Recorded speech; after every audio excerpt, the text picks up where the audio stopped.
Presse Club, c'est votre magazine qui vous permet de comprendre l'actualité nationale et internationale avec le décryptage des journalistes congolais. Aujourd'hui, nous avons une fois de plus Nico Faye qui revient pour la deuxième fois dans ce magazine. Nico Faye, bienvenue. Merci beaucoup, estimé. Je salue aussi les amis avec lesquels nous partageons ce plateau. Merci beaucoup, Nico Faye. Il est de retour après un temps. Après un temps, il était frappé par une maladie. Je ne sais pas pourquoi, parce qu'il était très poignant contre les opposants. Je ne sais pas. Lui, c'est Siméon Isako. Siméon, bienvenue. Merci, Crispin. Bien rétabli, ça va maintenant? Parce que l'autre fois, c'était je ne me sens pas bien, Chibassou, je ne me sens pas bien. C'est un humain, c'est le corps humain. C'est normal quand on balade. C'est un plaisir de répondre à ton invitation pour pouvoir décrypter ensemble avec les amis avec qui nous allons partager ce plateau. L'actualité chez nous, c'est sécuritaire, politique, économique. Je disais donc que c'est un plaisir. Je salue mon confrère Nico Faye, avec qui nous allons partager ce plateau, et un autre dont vous avez la première de présenter. Voilà. Et notre, c'est Gardi Diane, qui nous avait fait l'honneur d'être avec nous sur ce plateau à bâton rompu.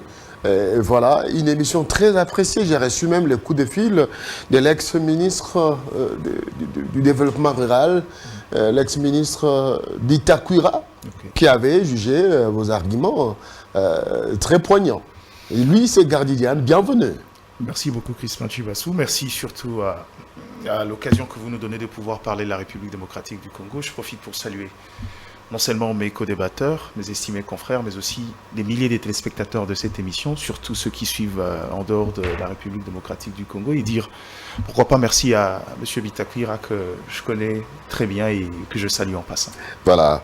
Mesdames et messieurs, l'actualité reste dominée par le déplacement, le voyage officiel du président de la République, Félix Antoine Tshisekedi Tshilombo en Chine, mais aussi les lancements officiels des travaux de réhabilitation intégrale du bâtiment administratif de la fonction publique depuis les temps coloniaux. Ce bâtiment n'avait jamais connu des réhabilitations intégrales. Ça sera fait avec le vice-premier ministre, ministre de la fonction publique. Et nous parlerons aussi du sit-in de l'opposition qui a été organisé ici à Kinshasa sur le boulevard des 30 juin. Les opposants n'ont pas pu atteindre le siège de la CENI.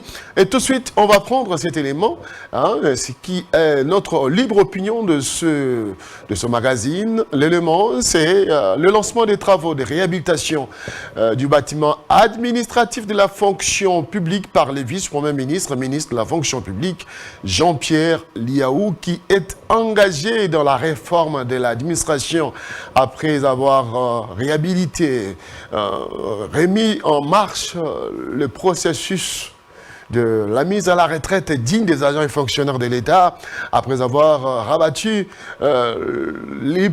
l'impôt des agents et fonctionnaires de l'État de 15 à 3%, mais aussi le rajeunissement de l'administration publique avec le couronnement de plusieurs élèves de l'ENA. Cette fois-ci, c'est la réhabilitation du bâtiment administratif avec comme objectif rendre salubre, permettre aux agents et fonctionnaires de l'État de pouvoir travailler dans les meilleures conditions.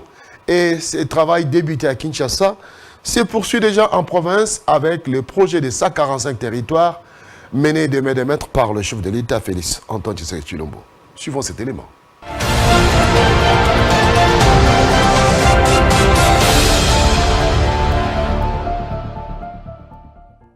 Depuis sa construction au temps colonial, le bâtiment administratif de la fonction publique va être réhabilité intégralement. Le lancement officiel des travaux de cet immense édifice a été effectué le vendredi 26 mai 2023 par le vice-premier ministre, ministre en charge de la fonction publique, Jean-Pierre Liaou. Avec le lancement des travaux de réhabilitation intégrale de ce bâtiment historique, le VPM traduit en action la volonté du chef de l'État, Félix-Antoine Tshisekedi Tshilombo, sous la supervision du Premier ministre, de bâtir une administration publique où les fonctionnaires travaillent dans les conditions optimales répondant aux normes de la modernité. Je voudrais remercier vivement son Excellence Monsieur le Président de la République qui s'est engagé personnellement et qui a exprimé une volonté ferme de nous accompagner pour cette œuvre de réhabilitation de tous les bâtiments abritant les administrations et les services publics de l'État. Je veux aussi remercier son Excellence Monsieur le Premier ministre, chef du gouvernement, qui avait promis devant les fonctionnaires de s'impliquer aussi personnellement pour l'accélération de ces processus. Ce nouveau bâtiment, plus qu'une simple réhabilitation, représente en réalité la renaissance de l'administration publique congolaise. Ce qu'il y a peu fut un projet va devenir une réalité concrète. C'est une réhabilitation intégrale. Il s'agira tout principalement de réhabiliter tout le carrelage et toutes les faïences dans tous les locaux. Changer de portes et de fenêtres, équiper le bâtiment de 2 ascenseurs modernes, poser la peinture extérieure et intérieure, équiper le bureau avec des placards là où on doit garder les dossiers, réhabiliter toute l'installation électrique, refaire tous les systèmes de la plomberie et sanitaire. Respectant les assignations de la loi sur le marché public, la réhabilitation de ce bâtiment prestigieux est assurée par une entreprise congolaise, le groupe Tezi Ayo, avec une main-d'œuvre 100% congolaise.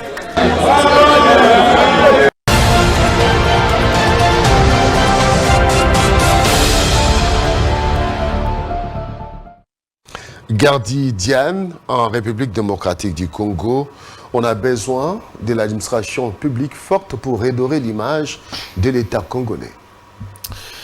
Bon, merci pour la question. J'ai l'habitude de le dire, aucun État au monde ne s'est développé sans son administration publique. Malheureusement, le constat chez nous, c'est que l'administration publique est devenue un poids pour la République. Je vais vous donner un exemple en termes de statistiques, c'est que dans l'équilibre dans le rapport Le Monde du Travail, vous vous rendez compte que l'administration publique, presque dans les établissements de l'État, prennent le gros. Parce que le Congo est majoritairement composé dans son tissu de travail par le secteur informel. Et pourquoi ces caractères pléthoriques dans l'administration publique, c'est devenu une caisse de secours. Les gens n'y vont pas avec ambition, les gens n'y vont pas pour des raisons de carrière. La plupart, c'est chercher un numéro matricule. On sait que dès qu'on l'a, ça veut dire que c'est un acquis. Et en fin de compte, on peut le léguer aussi à notre progéniture, ce qui fait que la qualité du travail dans l'administration a sensiblement baissé. Cette administration ne rend pas l'ascenseur ou encore ne fait pas le gros du travail qu'il devrait faire. Et sans vouloir vous flatter, je vais quand même dire une chose, c'est que j'ai depuis toujours décrié la faiblesse et j'ai toujours parlé de cette trilogie pour pouvoir rendre viable cette administration publique. La première des choses, c'est pouvoir remettre de la compétitivité, c'est-à-dire rajeunir cette administration publique. Mais ce n'est pas l'action première qu'il devrait faire. La première des choses, c'était de pouvoir rendre viable, c'est-à-dire concentrer le travail sur l'homme. La compétitivité passe par la rémunération. Ça, il l'avait déjà fait. Et après, c'est la mise à la retraite et les recrutements. Ça, c'est la deuxième chose. Maintenant, c'est le contexte du travail. Je crois que pour une fois, je suis heureux. Ce que je dis depuis 4, 5, 6 ans, qu'en fin de compte, on entende et qu'on le fasse en tant que tel. Et je ne peux que dire coup de chapeau à Jean-Pierre Liaou, qui fait partie justement de ces rares jeunes qui défendent valablement notre place dans ces gouvernements. Au-delà de lui, au-delà de Tony Mwaba et les autres, qui en tout cas fait un effort très remarquable qu'on peut que féliciter. Cependant, je vais devoir l'avertir d'une maladie. Parce qu'en République démocratique du Congo... Une maladie? Oui, c'est pas le pose de pierre. Le vrai problème. Le problème, c'est aller jusqu'au bout du projet. Et surtout, il ne faudra pas oublier, là où il est, c'est un secteur très sensible. J'ai dit bien, l'administration publique est l'indicateur de la calmie sociale. Si vous voulez savoir quel est le rapport entre l'État congolais et cette classe minoritaire qui est prise en charge par l'État, en termes de rémunération et de prise en charge, c'est l'administration publique. Quand tout va bien là-bas, ça veut dire que même au niveau de la société, dans le rapport professionnel, les choses semblent être à l'aise. Il suffit Golgotha ne grogne plus comme avant. Exactement. Il ne suffit pas de poser la première pierre, mais qu'il aille jusqu'au bout. Et je l'ai entendu, j'espère que ça sera fait, qu'on duplique ces modèles, parce que l'administration publique, c'est pas seulement Kinshasa, c'est l'ensemble de provinces et des différentes entités, qu'il aille un peu plus loin. Moi, je peux que lui dire félicitations, et ça sera un pari gagné s'il réussit cette trilogie et que tout marche très bien. Encore un dernier conseil, qu'il n'ait pas honte de pouvoir mettre en dehors du système d'administration publique ceux qui n'y répondent pas. Le Congo aujourd'hui est, quelqu'un m'a dit une fois, je crois que ça doit être Romain Pius-Roland, est en retard de 1000 ans. C'est son statistique à lui, mais je crois que la seule façon de pouvoir refaire ces retards, c'est d'éviter la politique de la complaisance. C'est-à-dire qu'on sait que la personne qui est là n'est pas compétente, mais le fait que c'est une communauté, on a peur de prendre des mesures pour pouvoir assainir, de peur qu'il y ait grogne.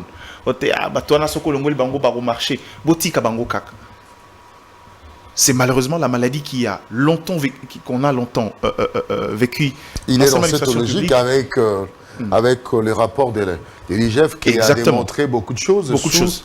Quand il y a de lacunes, quand il y a des difficultés, quand quelqu'un ne répond pas aux critériums pour pouvoir être dans l'administration publique, ce n'est pas un agent qui, dans le long terme, peut apporter des résultats. Il ne faut pas se gêner de le mettre ailleurs, ou si il y a possibilité. Je sais que il faut être deux fois vrai. Au-delà de pouvoir, dans les devoirs régaliens de l'État, de pouvoir sécuriser encore, apporter la protection à la population, à défaut de mettre dehors, il faut pousser au recyclage et à la formation. La formation continue. La formation continue, voilà, pour faire en sorte de rendre compétitive cette administration. Je crois qu'il aura réussi à faire ce qui, depuis 2 années, n'a pas encore été fait jusque-là. Voilà, Nicofaï, vous avez la parole. Vous pouvez répondre par rapport à cette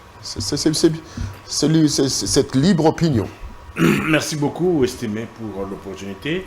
Mais avant toute chose, je ne saurais m'en passer du rappel national.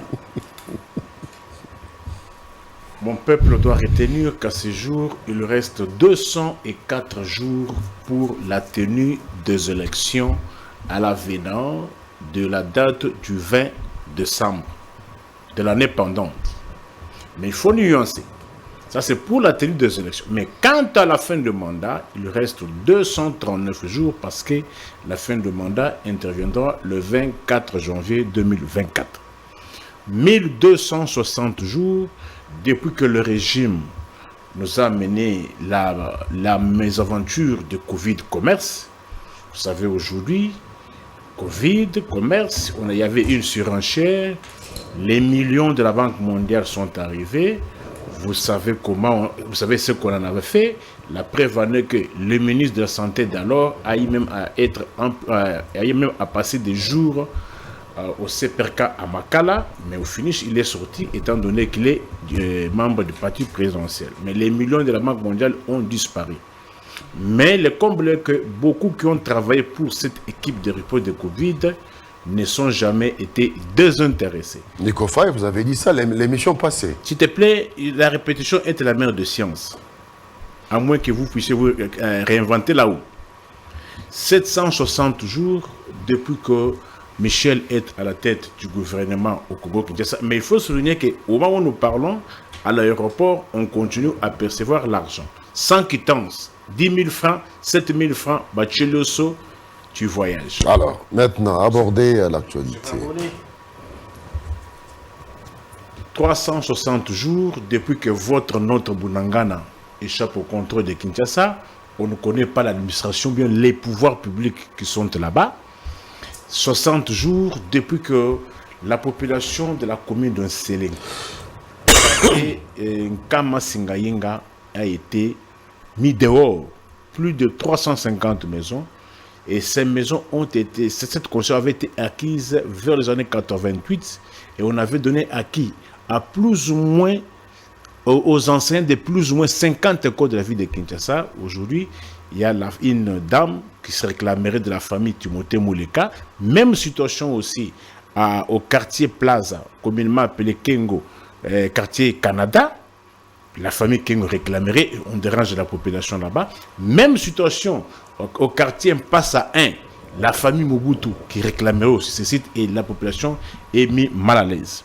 1123 jours depuis que notre avion de guerre Sukhoi avait reçu une requête, mais malheureusement, du côté de Kinshasa, il n'y a que les communiqués et on prend la communauté internationale à témoin. Vous avez parlé de la question de la réhabilitation des bâtiments de l'État. c'est vraiment catastrophique.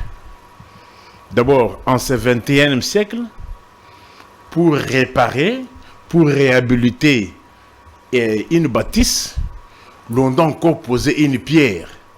Je me pose la question, on est où? Non, s'il te plaît, je ne sais pas si ça se passe comme ça sous d'autres cieux. Pour une bâtisse qui a existé depuis plus de 70 ans, 60 ans, 50 ans, même une année, est-ce que lorsqu'il s'agit de repeindre, lorsqu'il s'agit de changer de carreau, de changer les cuves, est-ce que faut-il encore organiser une manifestation, appeler la presse, poser même la pierre? On se pose la question, on est où? Dans un pays de spectacle. Lorsqu'on se lance dans le spectacle, on ne résout pas le vrai problème. Mon frère, mes frères, c'est-à-dire tel que nous sommes dans cet humain, s'il faut le réhabiliter, il faut qu'on vienne encore poser la pierre. Et on invite la presse. C'est pour cela que ce régime, aussi longtemps qu'il ne va pas chercher à donner des solutions durables, qu'il va chercher toujours à se distinguer dans le populisme, il n'y aura pas de solution, il n'y aura pas de résultats. On a lancé avec pompe, programme 100 jours et Soukawapi. On a lancé avec pompe, pyramide 14 millions en Boujma et pyramide de Kenda Wapi. On a lancé avec pompe, opération zéro trou, Maboulou. Même jusqu'au sur le boulevard Maboulou. Mais finalement, on est où? Depuis quand, pour repeindre, pour réhabiliter un édifice, on doit appeler la presse? Bon, pour votre précision, ce n'est pas seulement l'immeuble de Kinshasa.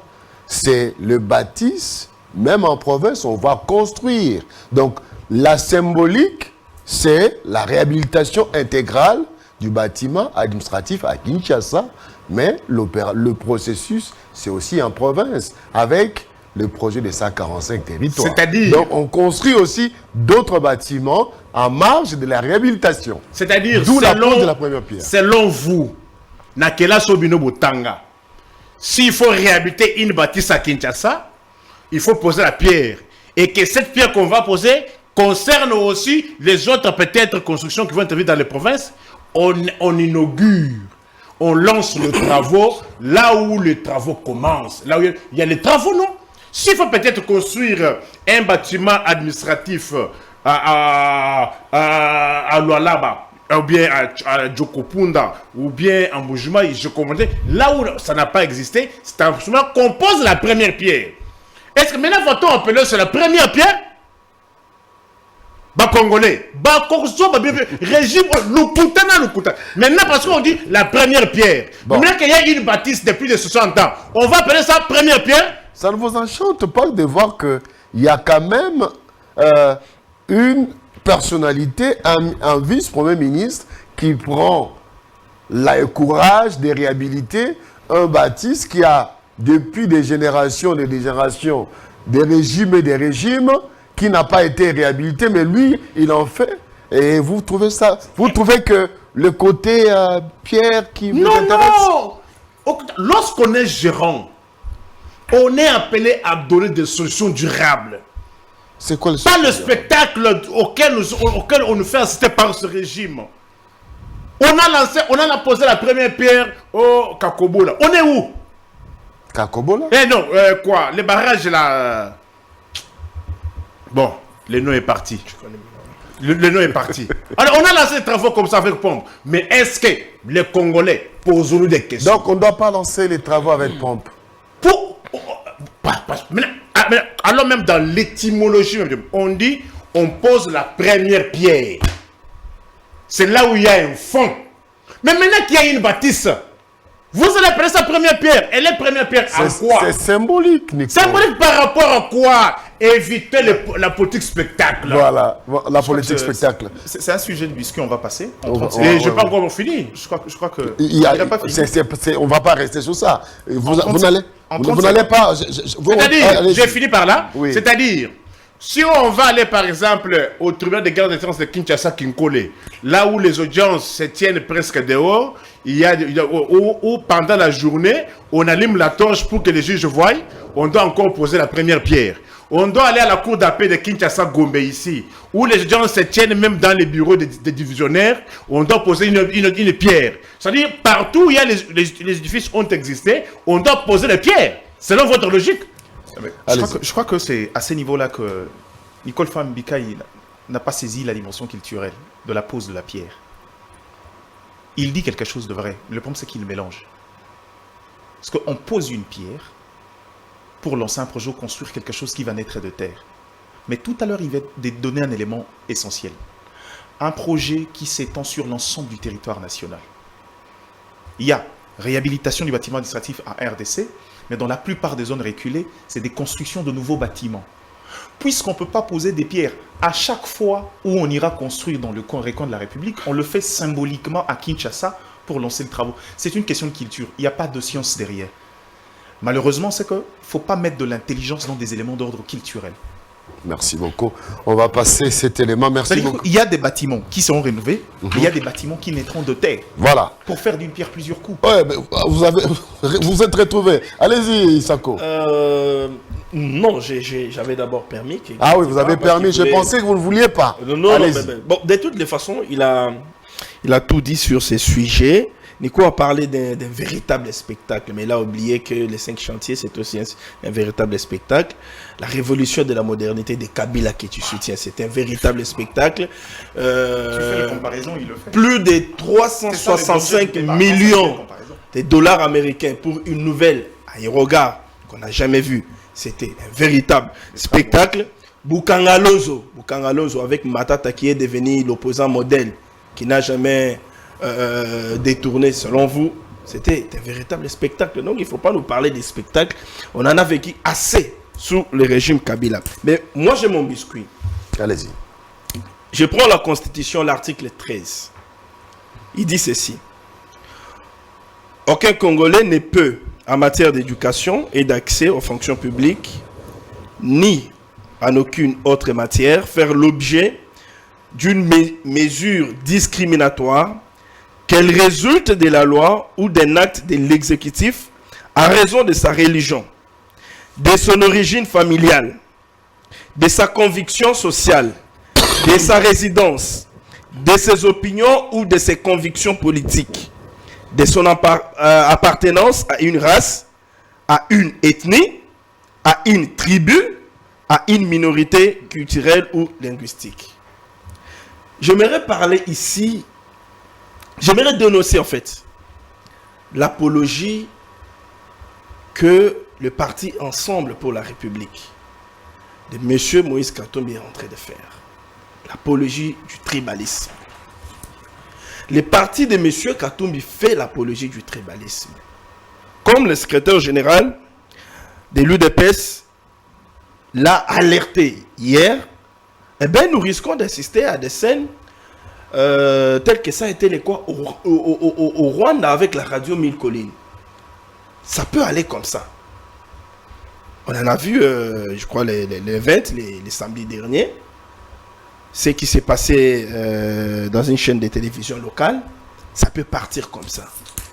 2 députés, 2 ou 4, 2 proches, plus proches collaborateurs du futur, entre guillemets, président de la République, qui s'attaque à une tribu, qui veut à ce qu'une tribu puisse disparaître, qui s'attaque à un chef de l'État parce qu'il est d'une tribu, la tribu des Louba.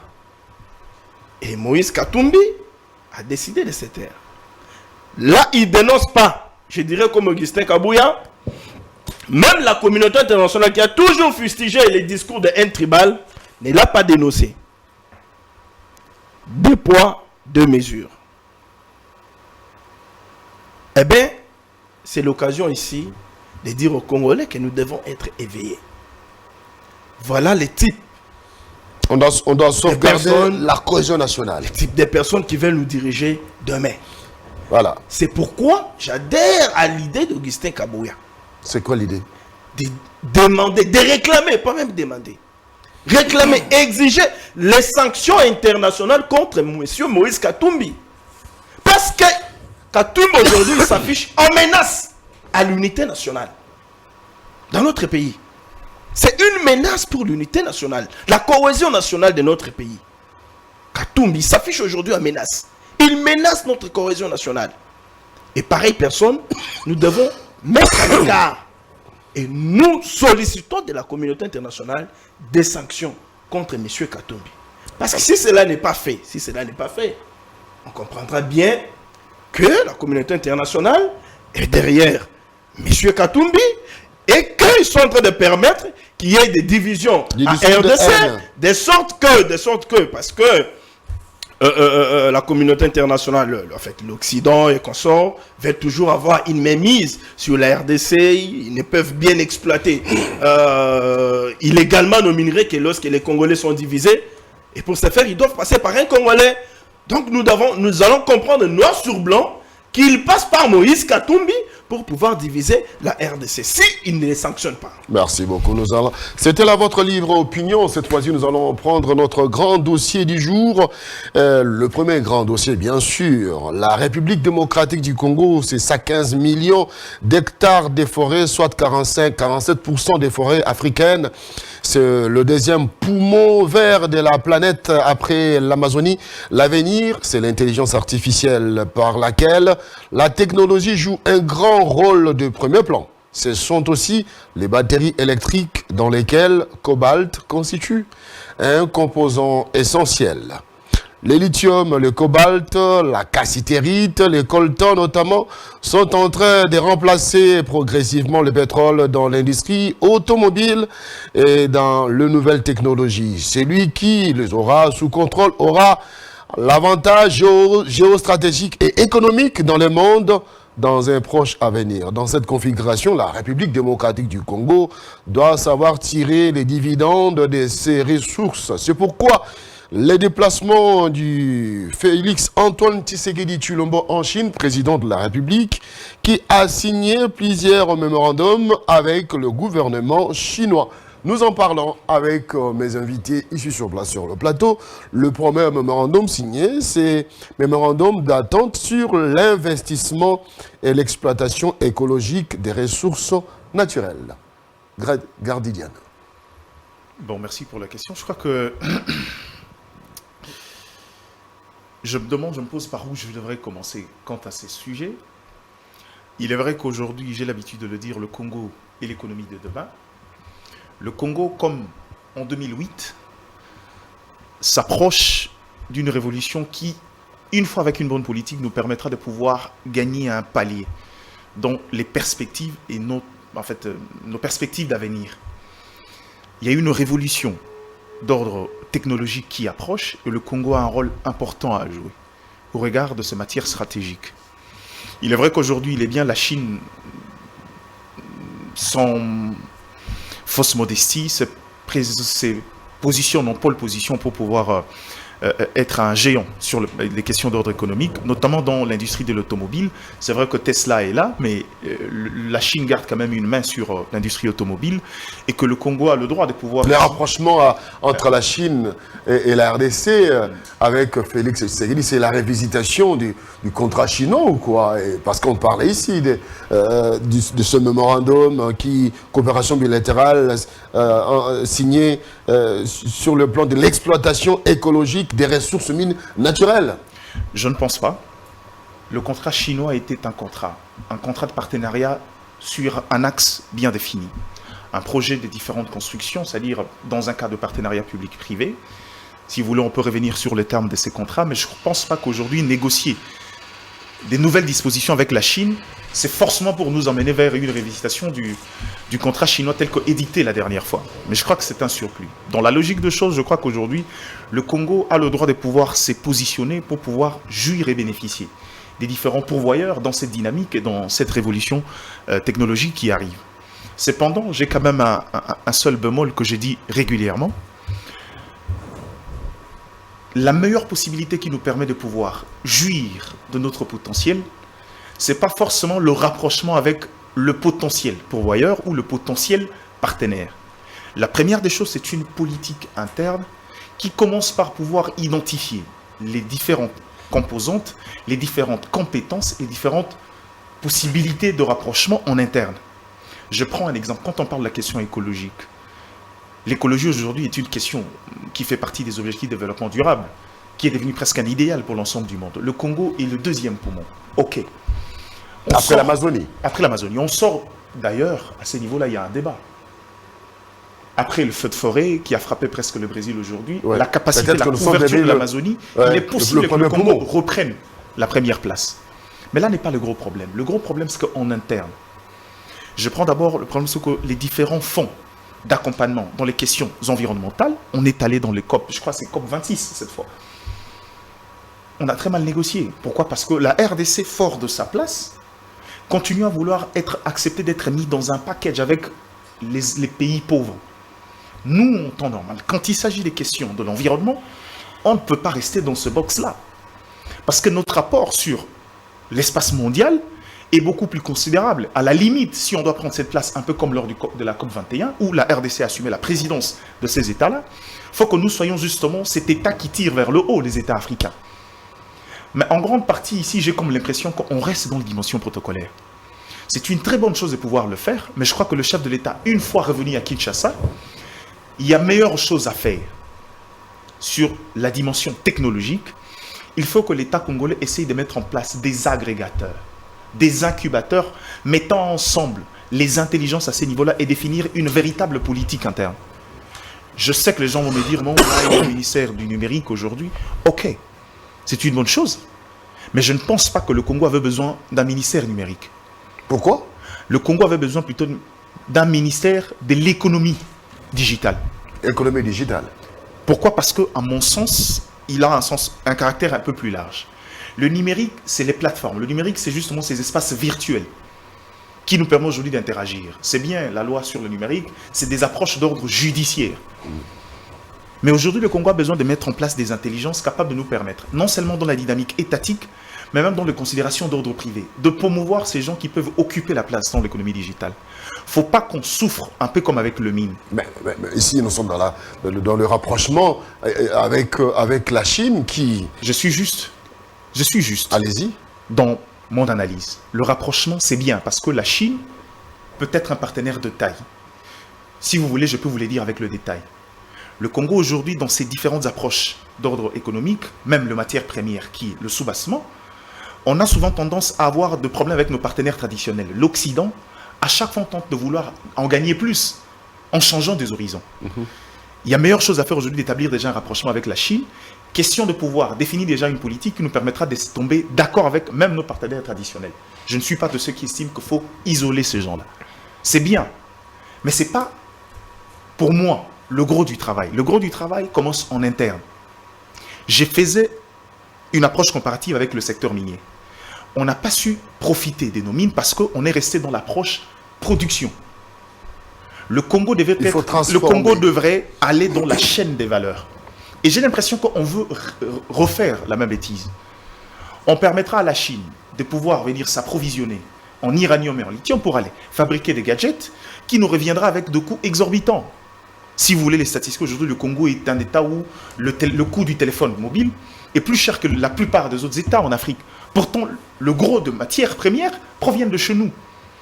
Il faudra qu'on quitte ces dimensions-là. Il faudra qu'on établisse une vraie chaîne des valeurs. Et ça doit être une politique noir sur blanc. Il faudra transformer sur place. Exactement. Apporter la dimension, Congolais. non seulement la transformation, mais créer un vrai marché digital sur place. Alors, il faut encourager les ministres de l'Industrie qui avaient déjà lancé la fabrication bientôt des batteries, des batteries électriques en RDC avec la complicité de la Zambie. C'est déjà entamé. Vous pensez qu'aujourd'hui, pour fabriquer les batteries, on avait besoin de la main-d'œuvre zambienne? Je ne pense pas. C'est un partenariat. Non, justement, c'est un partenariat, mais dans le partenariat, est-ce qu'on a résolu l'éternel problème de rester juste dans la phase post-production? Dans la consommation post-production et dans la phase juste de l'exploration. Ça, c'est la plus grande faiblesse. Je crois que c'est bien de faire le rapprochement, mais dès que le chef de l'État rentre à Kinshasa, il y aura mieux à faire. Réunir les différentes intelligences à ce niveau-là. Si vous voulez, je peux citer des noms. Aujourd'hui, en matière digitale, s'il faut définir une politique, il y a quelqu'un comme Kojo Ndukuma qui est une intelligence avérée, il ne faut pas qu'on se le cache. C'est vrai que moi, je ne suis pas de ceux qui pensent que les hommes providentiels existent, mais puisqu'on a besoin de boussole, il y a des gens capables de nous aider à pouvoir donner des orientations pour finalement constituer une vraie politique en interne qui nous permettra de profiter et de ne pas retomber dans le travers du passé où on a la matière, mais en gros, on ne profite pas à part la dimension rédévance et autres, et que finalement, dans la chaîne de valeur, on perd beaucoup de choses. Très bien. Nico Faye. Les chefs de l'État se retrouvent en Chine. Il y a eu 4 mémorandums qui ont été signés dans différents domaines. Votre analyse? Bon, le voyage de Chine, c'est dans ses habitudes légendaires de voyager, bien que de tous les voyages, le peuple n'a rien ressenti.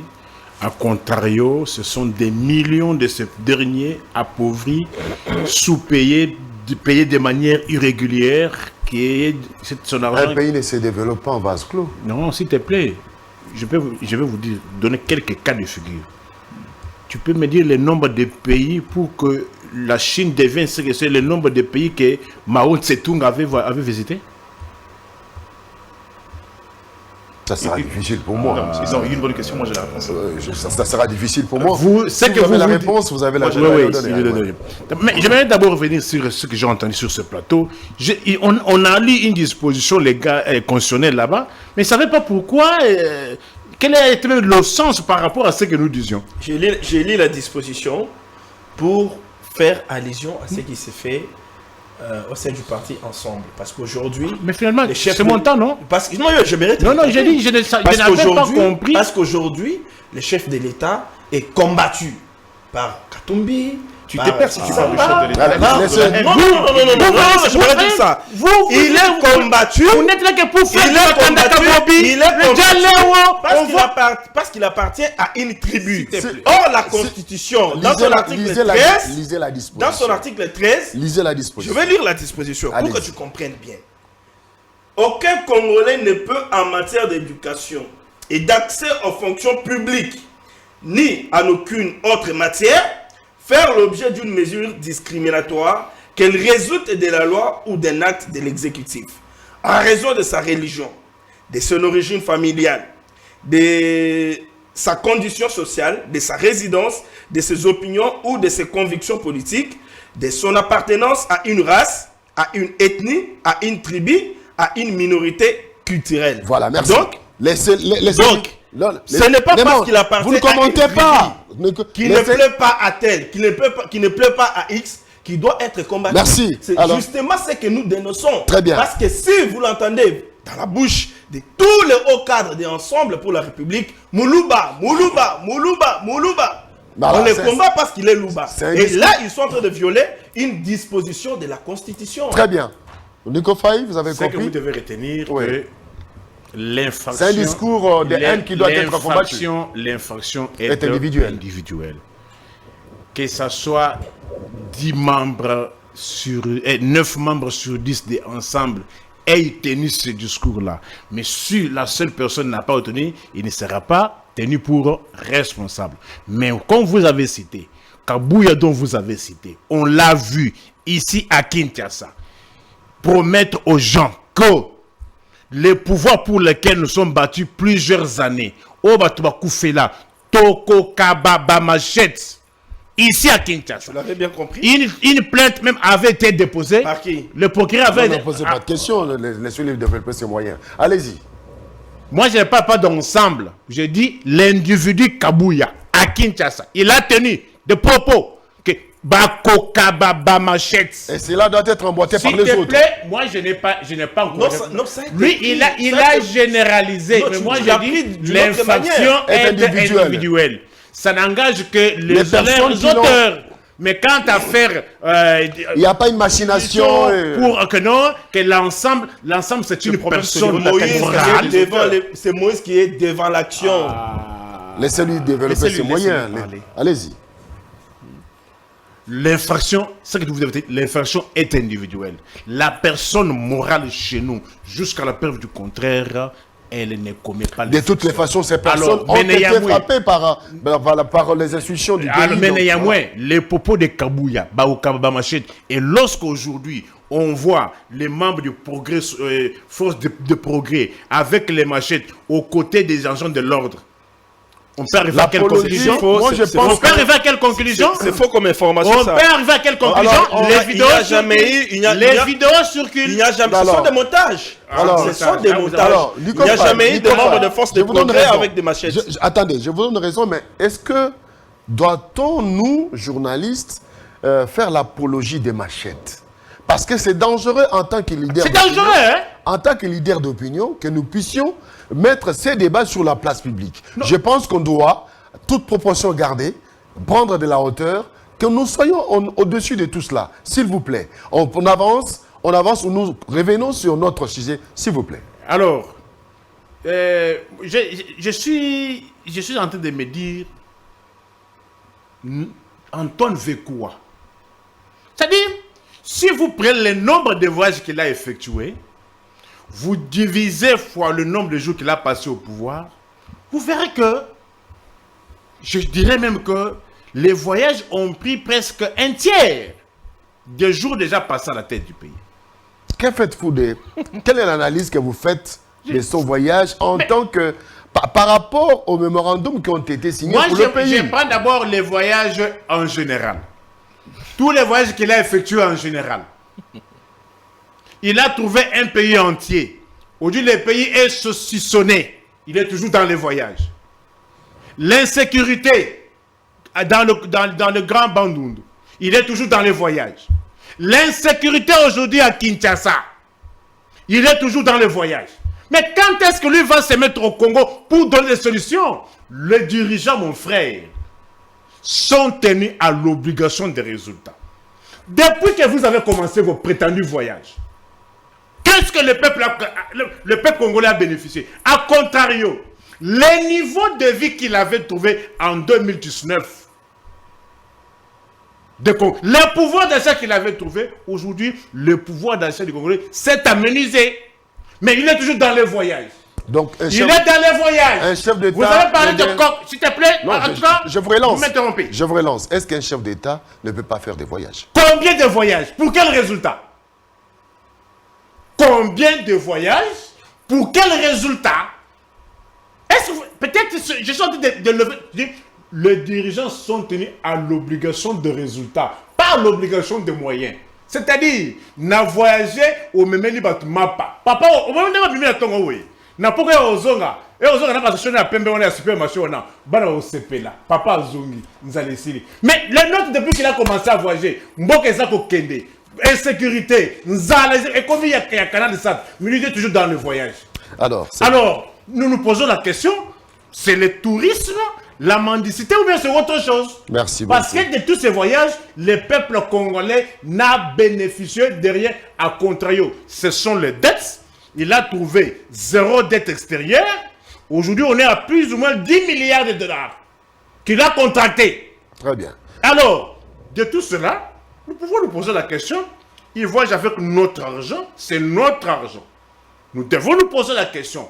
Est-ce qu'il ne peut pas arrêter avec ces voyages-là? Merci beaucoup pour vous. Les chefs d'État doivent arrêter avec des voyages. Merci, on ne va pas s'arrêter là. Je vais accorder la parole à Siméon pour répondre à cette question que nous avons entamée sur le voyage du chef de l'État avec la signature des 4 mémorandums. Le premier mémorandum, c'est sur l'entente sur l'investissement et l'exploitation écologique des ressources naturelles. Je posais la question à Gardi. Est-ce que c'est la révisitation du contrat chinois? Non. Moi, je pense que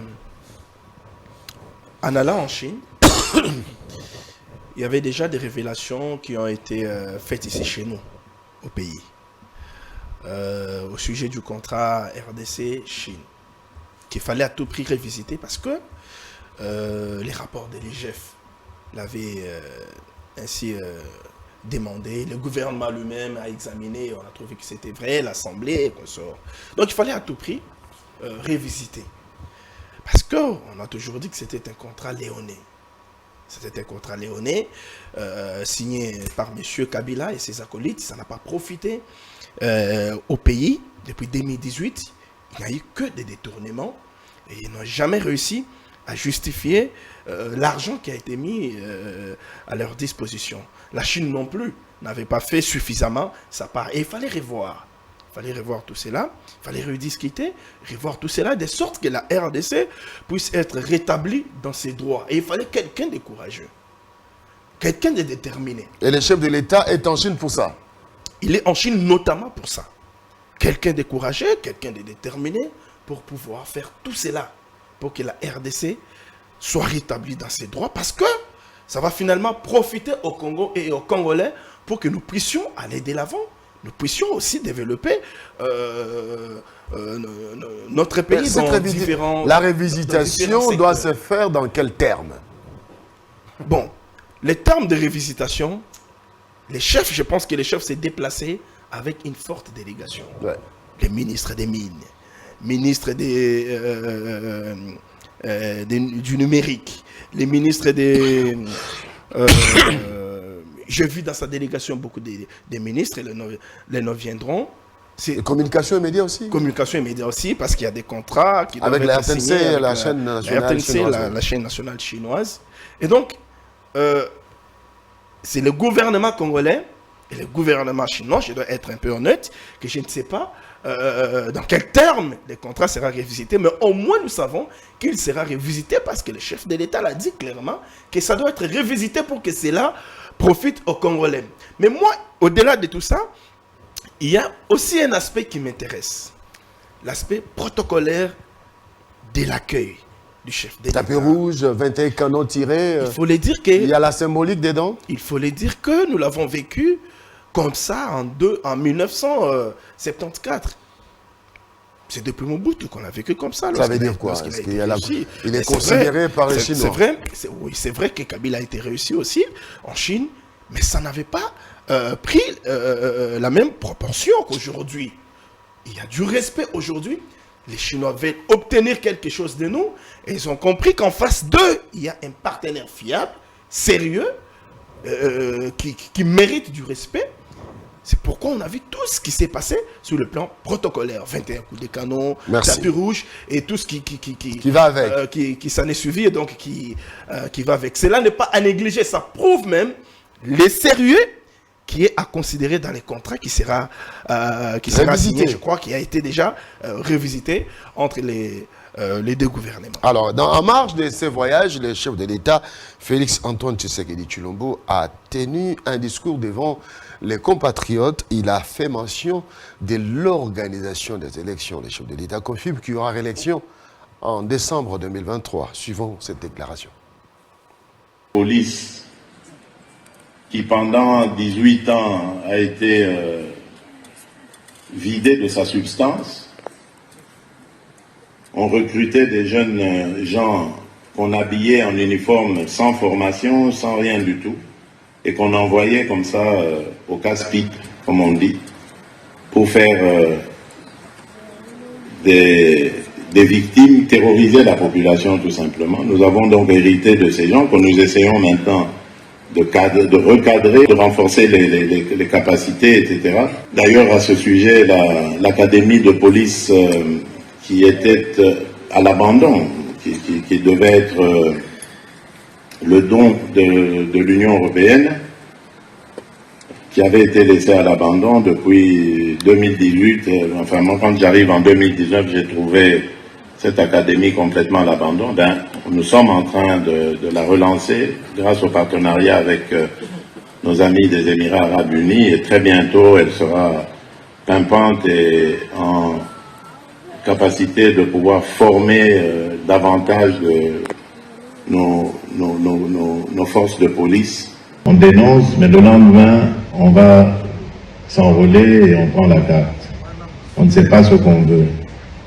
Et ça rejoint exactement les mêmes velléités de cet horrible voisin qui veut déstabiliser la République démocratique du Congo à l'Est et maintenant amener le foyer de tension au cœur de Kinshasa, tout en comptant aussi sur une ébullition du côté du Katanga.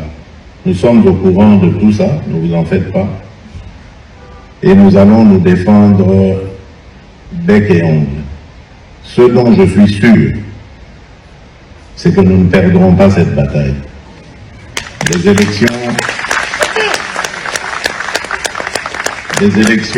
auront bel et bien lieu à la date prévue par le calendrier et personne ne nous empêchera de le faire.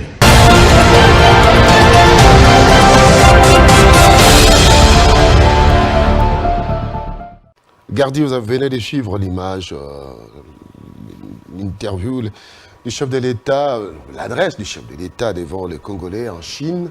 Il y aura élection en 2023, en décembre, il confirme. Bon, je crois qu'à ce niveau-là, il est resté cohérent. Il a toujours dit qu'il y aura élection en décembre 2023. C'est vrai qu'au départ, je fais partie de ceux qui estiment que quand on a commencé le processus d'enrôlement, on était très dubitatif au regard de déchets et des problèmes techniques décriés, ça et là. Ce qui m'a réjoui, c'est que les remarques faites ne sont pas tombées dans l'oreille d'un sourd, et que finalement cette CENI se reprit et a corrigé les différentes lacunes. Aujourd'hui, en un temps record, on a l'habitude, par exemple, pour 2018, de prendre 16 mois pour l'enrôlement. Cette fois, en 4 mois, on l'a fait. Atteindre le résultat de 95% de chiffres attendus, hormis les zones sous occupation. Pour moi, ça relève d'une prouesse, mais je crois que je garde encore ma soif. Je ne suis pas de ceux qui qualifient les infractions avant les actes. Je sais que la CENI, aujourd'hui, a 2 orientations entre ses mains. J'ai l'habitude de le dire, les contraintes d'ordre légo-technique, cette CENI nous a prouvé à suffisance qu'elle était assez mature pour pouvoir corriger et continuer son bonhomme de chemin. Dans le contrainte légaux et dans le contrainte d'ordre politique, là encore on attend. Il y a plusieurs résultats. Il y a la loi sur la répartition de sièges et tout ce qui va avec comme arsenal législatif. Et on espère. Jusque-là, je crois que, à la limite de certaines revendications des acteurs politiques de l'opposition, jusqu'à aujourd'hui, moi je n'ai personnellement aucune raison de pouvoir douter de cette opération là telle qu'organisée par Kadima. Il nous a prouvé à suffisance qu'il était quelqu'un qui écoute et qui était capable de recadrer le tir pour pouvoir atteindre les résultats. Il l'a fait comme il avait promis en termes dans quelques jours ici, si je crois que le chiffre m'échappe, dans moins de mois, on va convoquer les candidatures des différentes personnes, notamment ceux qui veulent participer à ce jeu-là. Et à ce niveau-là, je crois qu'on pourra voir à la limite du possible ce qui est fait. Donc je crois que dans ce qu'il dit, il y a une certaine cohérence avec l'évolution de choses telles que définies par la CENI sur place. Mais je voulais profiter, s'il y a quelques secondes, j'allais faire une petite digression, si vous me le permettez. Quand on parle de question du contrat chinois, par exemple, je vous ai dit ici, en matière de droit, les juristes vont me recadrer, il y a ce qu'on appelle le droit des obligations. Il y a des termes, il y a des contextes pour pouvoir revoir un contrat, surtout un contrat qui est en cours.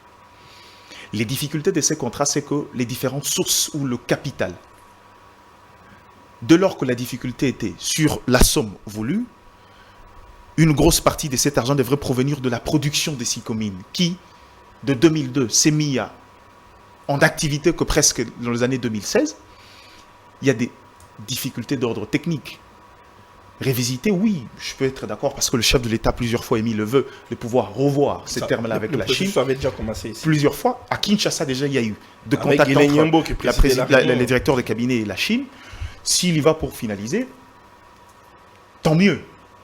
Mais je crois qu'ici, jusque-là, on ne peut pas parler de la révisitation. On aura la révisitation dès lors qu'on aura une conclusion, des termes nouveaux, concluant à RDC, revoyant le contrat tel que signé autrefois en 2002. Non, mais je crois qu'à la limite du possible, ce voyage ici a mis beaucoup en lumière les perspectives dans l'économie digitale, qui est l'économie de demain. Et je crois qu'il a été peut-être un peu plus clairvoyant. Il dit, bon écoute, est-ce qu'il y a possibilité de pouvoir le corriger maintenant? Parce qu'il ne faut pas oublier, dans les différentes phases d'exploitation, il y a les matières stratégiques qui se retrouvent dans ce contrat-là, et qu'aujourd'hui, il faut se positionner pour ne pas rater encore une fois de plus cette révolution économique qui se pointe à nous. Mais quant aux élections, je crois que dans les dires du chef de l'État et le travail que la CENI fait sur terrain, jusque-là, il n'y a rien, non, sans les quelques revendications parfois habituelles de l'opposition, mais moi je le comprends. Nico Faye, votre réaction? Vous savez, quelque part, je suis en train de me dire, si vous suivez bien le langage de ce régime, c'est comme si c'était un régime qui estime qu'il n'avait rien trouvé. Mais si vous entendez leur discours, Lui-même, j'entends entendre dire qu'il a une police, il a sapé la police. Mais posons la question à Antoine, depuis qu'il est là, a-t-il déjà au moins doté les policiers avec la tenue? L'origine commence par là. Comment passer tout un mandat sans doter la tenue aux policiers? Mais se mettre au moins à les critiquer. Quelles sont les obligations de l'exécutif vis-à-vis de la police?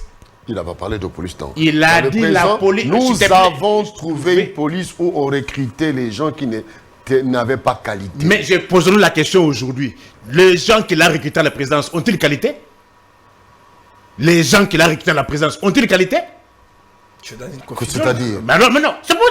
C'est prétendre de la police. Nous parlons du cabinet, s'il te plaît. Allez-y. Alors, dans le cabinet privé, on doit recruter n'importe qui? C'est un cabinet. C'est lui qui définit ses besoins, c'est un cabinet. Ça n'a rien à voir avec les services de sécurité. C'est le piètre du cabinet présidentiel que le Congo est connu. Le piètre. Mais quelles sont les règles? Disons ceci, lorsqu'il jette les discrédits sur la police, mais néanmoins, nous, peuple, nous posons aussi la question. Vous, en tant que chef de police de l'armée, pourquoi n'a-t-il pas acheté aussi la tenue pour les policiers?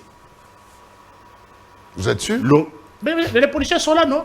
Vous êtes sûr? Les policiers sont là.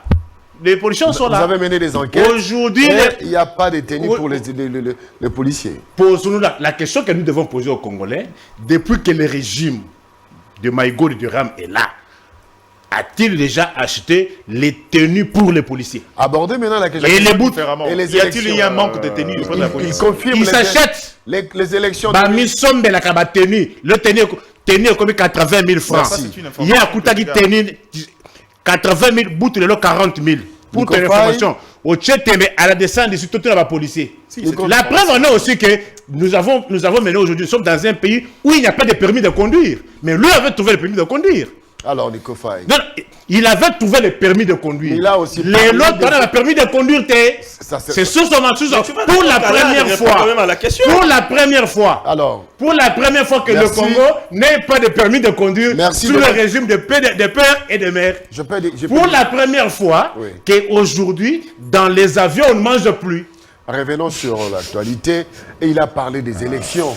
Des élections en 2023, il y aura élection. Comment analysez-vous ce qu'il a dit?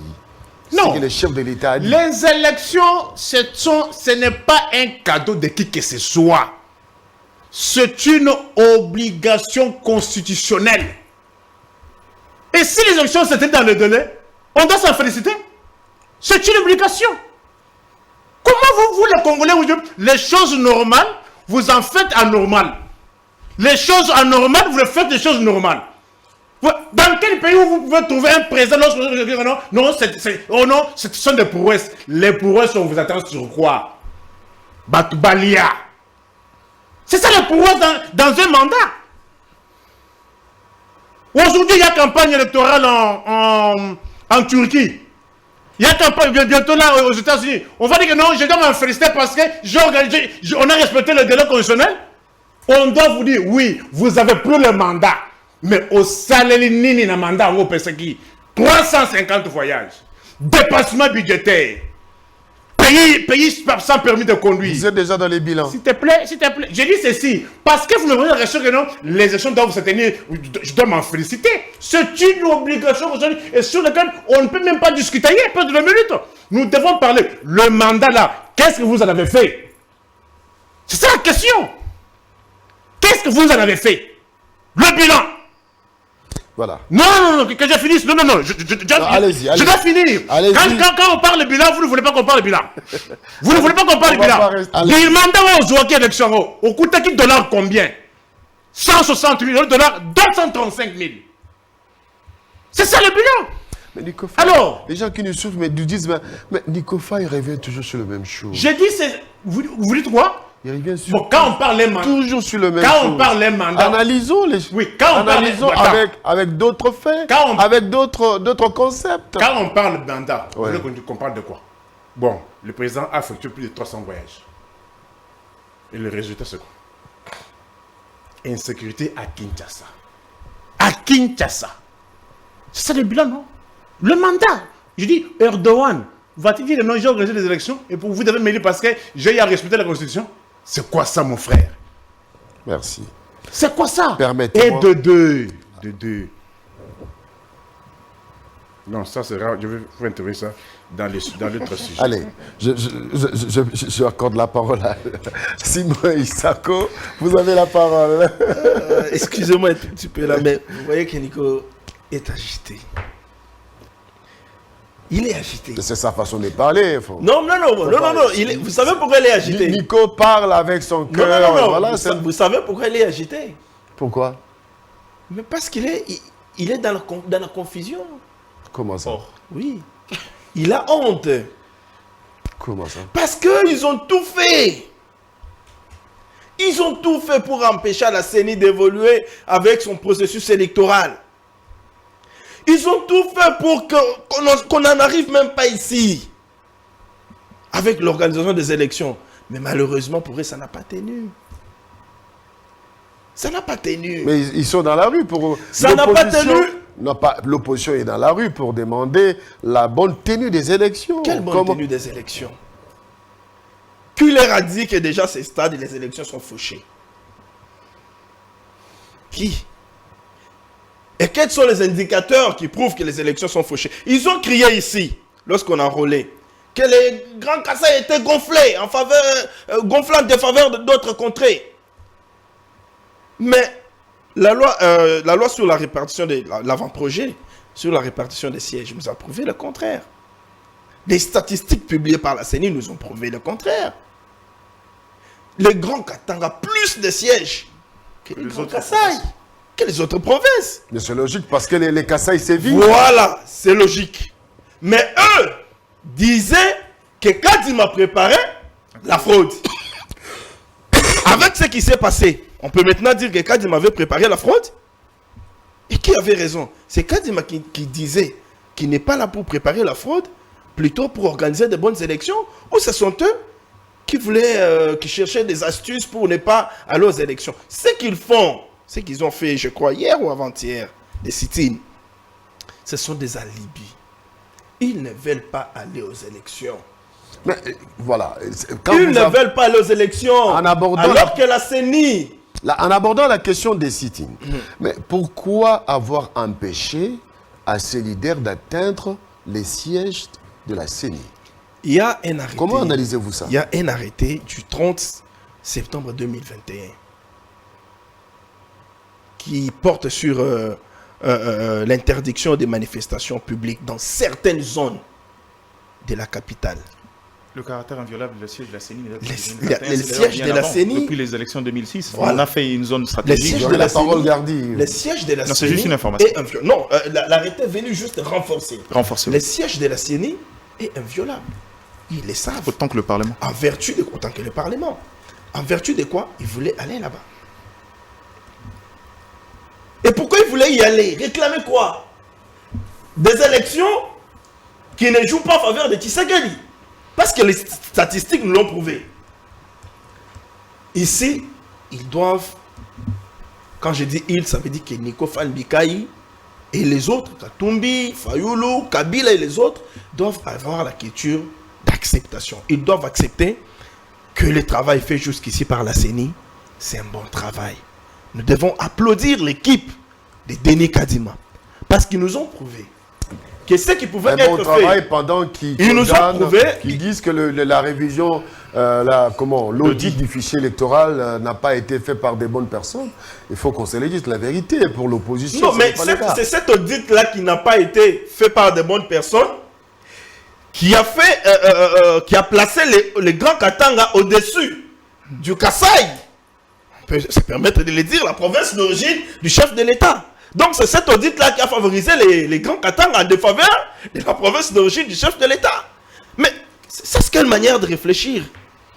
Un travail mal fait, mais qui favorise les adversaires du chef de l'État. Parce qu'ils estiment que les Katanga appartiennent à l'opposition. Oui, je suis dans cette logique-là. Les Katanga appartiennent à l'opposition. Et ils disent que c'est Tshisekedi qui a placé Kadima à la CENI. Oui, Tshisekedi a placé l'homme de Sémé à la CENI. Mais comment l'homme de Sémé qui est placé à la CENI peut travailler en défaveur de celui qui l'a placé à la CENI? C'est illogique. Vous affirmez que Denis Kadima a travaillé dans l'impartialité. C'est illogique. Il fait son travail technique. Le travail qui est fait ici, j'étais en train de le dire, ils doivent avoir le courage de féliciter Denis Kadima, de saluer le travail qui est fait jusqu'ici par la CENI. Parce que tout ce qui a été prévu est en train d'être fait. Maintenant, nous en sommes au niveau de la loi sur la répartition des sièges. Et bientôt, le Parlement va nous offrir cette loi. Déjà au 25 juin, le corps électoral sera convoqué pour les législatives nationales. La CENI est en train de travailler. Très bien. Les élections aujourd'hui à RDC deviennent irréversibles. Merci. Il y aura des élections. Que l'opposition arrête. Le chef de l'État l'a dit. Oui, le chef de l'État l'a dit. La CENI a pratiquement fini son travail. Merci beaucoup. Et le gouvernement de Nicolas Kazadi l'avait dit, je me rappelle bien sur Télé 50, excusez-moi de citer la concurrence, le gouvernement va tout faire pour donner à la CENI des moyens qu'il faut pour que nous puissions avoir les élections dans les délais. Et donc aujourd'hui, l'opposition n'a plus à se plaindre aux moyens, ça. Non, préparez-vous pour aller aux élections. Préparez-vous pour aller aux élections. Bientôt, la loi sur la répartition des sièges, le 25 juin, on convoque les corps électoraux pour les législatives nationales. Nous irons aux élections. Il faut féliciter l'équipe de la CENI. On est en train d'analyser, ça ne sert à rien de regarder dans les yeux Nico Faye, qui n'est là que pour analyser comme vous. Alors, il commence à jouer à son jeu. Alors, Gardidiane, marche de l'opposition. Okay. Sit-in sur le boulevard du 30 juin. On a vu Matata Pogno, on a vu Moïse Katumbi, on a vu Délice Sanga, on a vu les quatrièmes... qui ça? Moïse Katumbi, Sanga, Fayoulou et Matata. Être empêchés par la police pour atteindre les sites de la CENI. Pourquoi ne pas sélectionner quelques personnes pour arriver à recevoir leur mémorandum? Merci pour la bonne question. Je crois que l'information en ma possession, la dynamique n'était pas de pouvoir aller seul. Je crois que moi, je suis quelqu'un de juste. Selon mes sources, moi, je n'étais pas sur place. Il semblerait que les leaders n'auraient pas opté l'option d'aller. Ils n'avaient pas un mémo. Et puis, il n'y aurait pas eu un mémo particulièrement, ce que je comprendrais. Au-delà de ça, je ne reviens pas sur le caractère inviolable du siège de la CENI, qui, depuis 2006, on en avait fait une zone stratégique. Mais au-delà de ça, j'ai quand même un regard sur la politique de la gestion de l'ordre public du gouverneur de la ville-province de Kinshasa. À lui, j'ai quelques démos à dire. Mais au-delà de ça aussi, il y a un élément que moi je trouve très pertinent, c'est que avant cette étape-là, cette marche-là, la CENI a ouvert ses portes pendant combien? Une semaine? 2 semaines? Une semaine. 10 jours de portes ouvertes pendant 10 jours. 5 jours. Pour finalement que les différents acteurs viennent non seulement poser des questions, avoir les réponses sur les déroulés du processus électoral. C'est cette phase-là qui est considérée comme étant une phase des prises d'informations et qu'ils assistent, qui vont assister. C'est-à-dire pas parole. Avec une séance. Permets-moi de dire. Ça veut dire que, il y a eu une séance technique où on a permis d'entrer au cœur de l'organisation électorale. J'estime qu'il y aurait meilleure revendication si ils avaient accepté de participer à ces portes ouvertes, voir comment les choses se passent. On revient mieux outillé que rester à distance. C'est-à-dire, cette politique-là... Mais ils sont venus ou ils n'ont pas été reçus? Non, mais c'est ça le problème. Ils sont venus, c'est comme je vous ai dit, être reçus, ça veut dire qu'il y a une revendication claire à transmettre à la CENI parce que c'est une zone stratégique où on ne peut pas tolérer le mouvement de masse. Ça, c'est depuis 2006. C'est comme ça. La CENI, autant que le Parlement est une zone stratégique, on n'a pas toléré. Et au-delà de ça, je crois que le leader, une fois un message, un mémo, on l'aurait peut-être... Je ne sais pas entrer dans le chef de ceux qui organisaient la marche. Moi, j'ai un point de vue très poignant sur comment le policier se comporte pendant ce genre d'histoire-là, même sur l'organisation. Donc, en gros, ici, selon mes informations, il n'y aurait pas eu un mémo, un message particulier qu'il fallait déposer à la CENI. Et à ces niveaux-là, peut-être qu'ils ont pêché dans la stratégie. Mais dans le fond, dans le gros, j'ai l'impression que l'opposition, d'une manière ou d'une autre, a bien pris l'information sur la personne qui gère la province et semble donner de coups. C'est-à-dire, je vais le dire en des termes simples des Kinois, que pendant que le gouverneur pense jouer à un jeu de dames classique, eux jouent à qui perd gagne. Très bien, merci beaucoup. Nico Faye. Oui, vous avez marche de l'opposition. Monsieur m'a donné quand même l'état matériel suffisant. Vous avez interrompu lors du sujet précédent.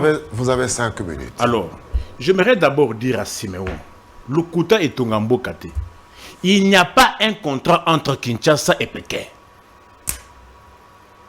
Il n'y a pas un contrat entre Kinshasa et Pékin. Je ne l'ai pas dit. Oh alors, tu vas suivre l'émission. Attends, laisse-le finir. Moi, j'ai un point de vue contraire. Il y a un contrat. Je le protège. Nico Faye, je te protège. Allez. Les contrats dont on parle dans le secteur minier, ce sont des privés chinois. Et moi, j'ai dit quoi? Alors, non, vous posez pas de questions, c'est moi qui pose des questions. Vous suivrez la rediffusion. Allons-y. Il n'y a pas un contrat entre Kinshasa et Pékin dans le secteur minier, le contrat dont on parle de Sukomine. Non! C'est le contrat entre Kinshasa et les entreprises privées chinoises. Mais à voir, vous vous contentez plus du président chinois, qui n'a rien à voir avec le contrat de privés. C'est que tu comprends rien alors. Alors, bon, bref, la pression était que tu as fait croire aux gens que tu comprends rien. Entre le gouvernement chinois et le gouvernement congolais, il n'y a pas, ça n'existe pas. En plus, ça n'existe pas. Il y a des contrats. Ça n'existe pas. Il y a contrat entre qui et qui? Il y a contrat entre Kinshasa, le gouvernement de Kinshasa, et les privés chinois. Et les privés chinois. Ouais. Précision détail. Est-ce que ce contrat peut être révisité? Écoutez, au-delà de tous les mensonges qu'ils ont équilés, moi j'attendais qu'ils disent qu'ils annulent le contrat. Les contrats lui-même, quand on les signe, on prévoit aussi des clauses. Un contrat peut être mal discuté, peut être mal débattu. Les clauses prévoient aussi que le mois venu, une partie peut revenir et puis on fait ce qu'on appelle l'avenant. Et la preuve en est que si on a estimé qu'on peut réévaluer, on réévalue. Mais si c'était mauvais, pourquoi placer son enfant là-bas? Il faut qu'il dise aux Congolais que celui qui est représenté des intérêts congolais, c'est les filles du président de la République. Mais ce qu'on a déclaré hier que c'était mauvais. Alors, les contrats, tout contrat, qui sont les contrats de bail, qui sont les contrats de vente, un contrat peut subir toujours des revisitations. Élection. Alors, la marche de l'opposition. C'est la torture. Vous y étiez? J'y étais. Moi, je ne suis pas de ceux-là. Je ne vous ai pas vu dans les images. Bref, s'il te plaît, je vais vous dire. Quand on dit état de droit, c'est l'état dans lequel l'état lui-même a des droits et obligations. L'état n'a pas que des droits. L'état a aussi des obligations. On a fait croire à mon peuple que la marche qui avait capoté le 20 mai, le samedi, c'était parce que l'opposition n'avait pas respecté l'itinéraire. Maintenant, posons-nous la question. Katoumi qui devrait se rendre au Congo central avait été empêché. Il y avait aussi un problème d'itinéraire. Qu'on note qu'on me donne la réponse. J'apprends que Matata a été empêché d'arriver à Kikwit. Y a-t-il encore un problème d'itinéraire? Le sit-in connaît aussi d'itinéraire? Les sit-in. Quel est l'itinéraire qui n'a pas été respecté lors du sit-in? Mais vu la répression que j'ai vue, ce régime est pire que le régime iranien. Si je vois le degré de torture qu'il y a eu le samedi 20, c'est plus que ce qu'on a vu en Iran lorsque cette dame était morte, a trouvé la mort. Il n'y a pas eu de mort. Attention, s'il te plaît. S'il te plaît, si vous... Attention, il faudrait aujourd'hui qu'on évite le débat des paroles contre paroles, les lois, et qu'on rencontre aussi ces moyens-là. Article 16, alinéa 3. De la Constitution? Constitution. Allez-y. Passez au référendum. Allez-y. Ça, c'est pas le fait de l'enseigner. Allez-y. Nul ne peut être soumis à un traitement cruel, inhumain ou dégradant. Ce qu'on a vu avec l'enfant, si c'est Roger, un mineur d'âge de moins de 14 ans, j'ajoute encore la loi spéciale, qu'on rencontre ces moyens. Article 95.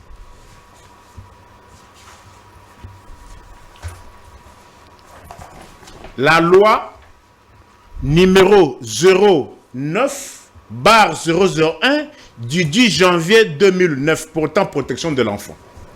Article 95.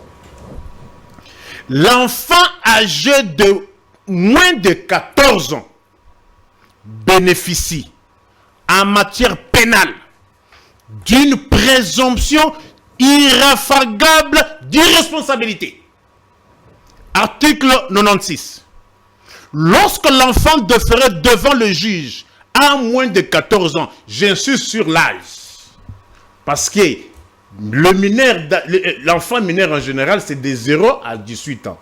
Mais dans la catégorie des mineurs, de l'enfant mineur, il y a aussi des catégories là-bas. La catégorie des 0 à 14 ans. Il n'y avait pas des mineurs sur le boulevard des 30 jours lors des S'il te plaît, On parle des je vous parle de tout ce qui caractérise le régime.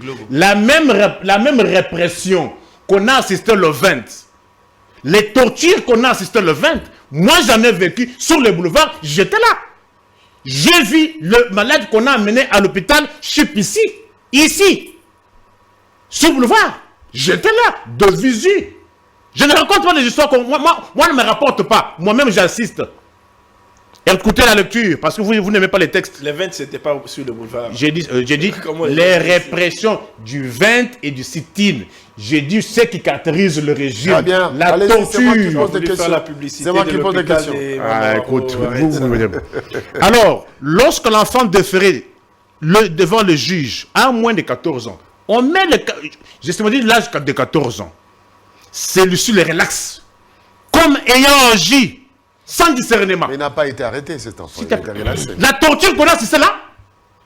Alors, je vais vous donner la réponse à votre préoccupation. Article 97. Un enfant de moins de 14 ans ne peut être placé dans un établissement de garde provisoire, ni dans un établissement de garde, d'éducation ou d'éducation de l'État.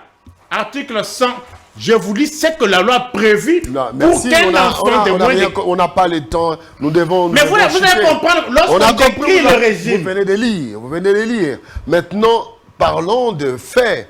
Nous parlons de sit-in, parce qu'il nous reste quelques minutes. Alors, nous allons... Les faits sont là que le régime est caractérisé par les tortures. Mais lorsque Gardi vous démontre que les sièges de la CENI, c'est une site stratégique. C'est pour ça qu'on ne les a pas repoussés, ils ont juste mis une barrière. C'est-à-dire qu'ils pouvaient... Pourquoi ne pas accepter... Pourquoi les leaders n'ont pas accepté de respecter la loi, d'aller et déposer leur mémo, auprès la loi dit quoi? D'être reçu. La loi. Je parle de la loi sur l'interdiction des manifestations dans certaines zones. Attends, tu as parlé de la loi. Moi, évitez-moi moi, je donne la loi et puis donne-moi sur la contre-loi. Vous venez de donner des lois qui n'ont pas de rapport avec le sujet qu'on vous a posé. Non, moi, je vous parle des pratiques qui ont caractérisé... Oui, mais c'est pas ça la question. Non, la question, c'est quoi? Pourquoi on n'a pas atteint ces objectifs? La répression, les tortures ont fait assez que le... Vous parlez de mort d'homme. Les sit-in, il y a eu quelle répression, quelle torture? Tu étais là? Non, à ce niveau-là. Alors, ma question... Tu étais là? Les jours tu étais là? Les jours du sit-in. Tu étais là? Je parle pas du tu étais là? Le jour du sit-in. Tu étais là? S'il vous plaît. Ma question... Même pas un seul coup. Pourquoi ma question est... Nous allons terminer. Pour faire comprendre ma question aux téléspectateurs, c'est de savoir pourquoi les leaders n'ont pas accepté d'aller seuls au siège de la CENI. Ils n'avaient pas de mémos, ils ont refusé. La police leur a demandé, si vous avez les mémos, allons-y, on ne peut pas vous déposer. Ils ont dit qu'ils n'avaient pas de mémos. Le droit, ne pensez pas que l'État, la police n'a que des droits. Le gouvernement n'a que des droits. Est-ce qu'ils avaient des mémos? Ils en avaient. Mais tu contredis Fayoulou, Kadoum et les autres. Ils ont refusé. Ils en avaient, mais ils ont refusé. Vous n'étiez pas là. Ils ont refusé. Ce qu'ils avaient refusé, c'est de leur remettre, ou bien parce qu'on leur avait demandé de construire un groupe trop restreint. De 10 personnes. Allez-y. De construire un groupe très restreint pour qu'ils aillent là-bas. C'est l'option qu'ils n'ont pas acceptée. Voilà. Alors, Pourquoi Hein? Est-ce qu'il y a... Pourquoi pas aussi les laisser Parce faire qu'ils les sont dans la logique de casser. Pourquoi Attention, Oui. la différence... Faut pas tout à fait- oublier que le 20, Fayoulou a dit Moi, militant, Bolo Kotamabanga, moi, Bolo j'ai Ndabango. l'avantage, s'il te Ils plaît. sont dans cette logique-là Moi, de je n'ai casser, pas se encore vu victimiser. les billes de Faut pas oublier transport ça. brûlés. Je n'ai pas encore vu les banques saccagées. Merci. À la différence de l'ancienne opposition barbare, l'actuelle opposition, elle est républicaine, responsable. Et Et ça n'a aucun problème. Et l'actuelle opposition, Mais ils la utilisent répression, l'actuelle opposition, la barbarie et les tortures. Vous savez que, s'il te plaît, Non, je finis par là, respectez le présentateur. je finis par là. Quand je dis Vous avez dépassé vos 5 pourquoi minutes. j'insiste des tortures et tortures? Aujourd'hui, les régimes se distinguent dans les tortures. torture. Torture. Comme on en a eu tout le temps de Kabila. Oh, s'il te plaît. Est-ce qu'on peut parler de torture sous ce régime? Alors, Il y a aujourd'hui. Peut-on parler de torture sous ce régime? Il y a, oui, il y a aujourd'hui. Il faut quand même avoir S'il te compte. plaît. Mais peut-on parler de régime sous cette torture? Nico Faye. Olivier, Alors qu'on Olivier, on sait qu'il y a 4 ans. Nico On Faye. sait qu'il y a 4 ans.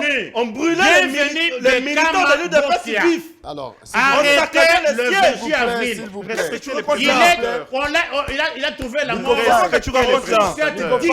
C'est quoi que Attends, des attends. tortures Le sous ce 29 régime? Alors, On sait qu'il y a la parole. On sait qu'il y a eu de fois Qui a la dans parole? ce pays. Qui a la parole? Je vais nous parler Qui a la de parole? torture. s'il vous plaît, s'il vous plaît. Qui a la parole? S'il vous plaît, on se calme d'abord. Qui a la parole? On se calme d'abord. On se calme d'abord. Nous sommes devant les téléspectateurs avec beaucoup de respect. On doit respecter les téléspectateurs. parole? Vous avez la fini votre parole, j'ai pas fini.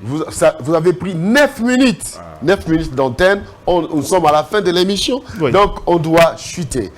Gardez votre 2 minutes pour Merci beaucoup Moi, pour le peux début. clôturer. Je voulais apporter une correction. Oui. Quand Nico Famika dit qu'il n'y a pas un contrat entre Pékin et Kinshasa. Dans quel secteur? Non, s'il vous plaît. Soit Laissez-lui se terminer, s'il vous plaît. Quand vous lui dites, je lui donne, rentre dans vos proches, ils vous le diront. Il y a un principe. Vous savez, dans les accords bilatéraux, c'est-à-dire il y a des degrés différents. En Chine, la Chine communiste, hormis les entreprises juniors à des capitales faibles, les grosses entreprises sont de la part de l'État. C'est eux qui représentent les intérêts des États. Un peu comme aujourd'hui, toucher Total, vous verrez que vous touchez aux intérêts de la France. Quand il dit que c'est entre les privés, c'est une fausseté. Vous savez pourquoi c'est une fausseté? Parce que dans ce contrat, le reste est du capital qui devrait servir à la construction de travaux. Ce qui a rendu la tâche difficile, c'est que si commune était le premier pan, le capital productif qui devrait prendre en charge le capital pour la suite de travaux. Jusque-là, il y a eu exécution que de 95 millions. Pourquoi? Parce que le 2 milliards 100 millions restant devrait provenir dans le montage financier tel que défini de la SICOMINE. Or, la SICOMINE, depuis 2001 et 2002, où les choses ont été mises en place, n'a commencé la productivité qu'en 2016. Il y a eu un manque à gagner pendant cette période pour la RDC. Quand il vous dit ça, il ne faut pas mentir aux Congolais. Les États négocient à travers les grandes entreprises qui représentent leurs intérêts. Mesdames Parce et que c'est un messieurs. contrat technique. Laissez-moi finir. J'ai 2 minutes, non? Allez-y, Non, allez-y. j'ai fini en 1 minute. S'il vous plaît. Je vous renvoie. Pose la question à tous les kabylistes qui sont à côté de vous. Moi, je suis. Moi, écoutez, Vous c'est êtes- toi qui as été kabyliste. Moi, je suis pas kabyliste. Non, s'il vous plaît. Laissez-moi finir. Laisse-moi Moi, j'ai finir. pas le droit. Laisse-moi Pas le droit. finir. C'est pas les nier. Laisse-moi pas le finir. droit. Laisse-moi finir. J'ai pas le droit. Deuxièmement, quand on Terminé, revient sur la terminé. question de marche, en 30 Ouais. secondes, je vais finir. Moi, je respecte le temps. Je vais vous dire une vérité. Si on veut aller dans ces dynamiques-là, la responsabilité est partagée. Moi, je suis pas d'accord avec la manière dont Gobi a fait les choses. Un peu comme le 20. Vous mettez la marche de l'UDPS, l'ACP, votre propre parti politique, vous érigez en arbitre, en juge et parti. Si ils disent que c'est eux qui avaient prévu la date du 20 parce qu'ils avaient donné les 18 à l'opposition, que l'opposition a rejoint 20, ils pouvaient demander à ces Il avait militants il avait toute l'émission sur ça. dégager. Oui, c'est justement. On avait des Donc, en retards. gros, Par rapport au ici, contrat. Ouais. il y a eu une responsabilité partagée. Oui. Parce que autant que cela, moi j'ai trouvé aussi une image très désolante, au-delà de bavure de la police, de voir un candidat président de la République comme Martin Fayoulou demander aux gens de la police. Merci beaucoup. Non, mais par rapport au contrat. 2 minutes, Parlons vous en aurez. droit. Ouais. Moi, je dis ceci. 2 minutes. Lorsqu'on qualifie une structure de société, c'est-à-dire elle est dotée de la personnalité civile, vous n'allez pas aujourd'hui, si par exemple l'ONATRA a un problème, qu'on va s'apprendre à l'État congolais. Peut-être en sociologie, oui, mais en droit, non. Parce qu'à ce jour, l'ONATRA, qui est une société de l'État, bien qu'il y ait eu société commerciale consort, bien que l'ONATRA soit appelée société de l'État, mais elle a une personnalité morale distincte de celle de l'État. De la même manière, lorsqu'il évoque Total, comment Total, si Total a des différends, si Total a des contentieux, on va s'en prendre à Total ou bien à l'État français. L'État français a une personnalité morale distincte de celle de Total. Et parler de manière... Mais Total représente les intérêts français. S'il vous plaît, vous parlez en sociologie, mais moi je parle en droit. Non. La Total a une personnalité morale. Lorsqu'on veut attaquer Total, on attaquera Total à son siège. Merci. Et s'il faut saisir les biens, on ne va pas saisir les biens de l'État français, on va saisir les biens de Total. Il nous a ramené dans le contrat des obligations. Merci beaucoup. Ce qu'il dit, c'est faux. Un droit des sociétés. S'il vous plaît, laissez-moi balayer ça. Ce qu'il dit, c'est des hérésies. Vous êtes dans une société bien consciente, il y a question de part. Gardini, je vais d'abord dire il y a question d'intérêt. L'ONATRA a une dit des hérésies. Qui a la parole. Qui parle au nom de la quand il s'agit des rapports étatiques? C'est l'État congolais. Lorsque le chef a publié son rapport, le gouvernement s'en est saisi. Qui a réagi? C'est l'ambassade de la Chine. L'ambassade de la Chine a pourquoi, à votre avis? Point de presse. Pourquoi? Pour parler de ces rapports. Pour réagir au rapport. L'ambassade de la Chine a réagi au rapport. S'il te plaît. Y a-t-il un contrat Merci. Y a-t-il un contrat dans l'État congolais et l'État chinois? On devrait commencer par la S'il te plaît, si le débat, la prochaine émission, on va commencer par ces dossiers. Qu'il nous promet d'être technique. Voilà. Vous allez les générales. Tu réponds pas aux questions. S'il s'agissait que de privé, l'ambassade chinoise n'a pas réagi. Voilà, vous allez revenir. Non, Gardi. C'est déjà société. Vous allez revenir, je vous promets. On va commencer avec ce premier sujet pour étayer. Si c'est pour des arguments politiques, mettez le deux. Mais si c'est technique, là je m'y mets. Voilà, on va s'entendre. Je ne suis pas politique. Voilà. Non. Voilà, on va donc vous compléter. Merci beaucoup, Gardi Diane. Merci beaucoup. Il faut aussi avoir des matières pour ça. Avec vos lunettes qui ressemblent à un travailleur qui est dans les firmes internationales. Alors, avec la calvitie, on chute un peu en douceur. Oui. Merci beaucoup, Isako. Merci. Avec ta barbe, tu ressembles de plus en plus aux gens qui sont dans les mangues. Il est en train de prier dans les mangues. Merci beaucoup à Nico Faye avec ses lunettes de médecin. Et toujours avec ses tableaux. Merci beaucoup à vous. National. Voilà. Merci beaucoup d'avoir suivi ces magazines sur votre chaîne. Merci aussi à l'équipe technique qui m'a assisté. On se retrouve la semaine prochaine. Au revoir.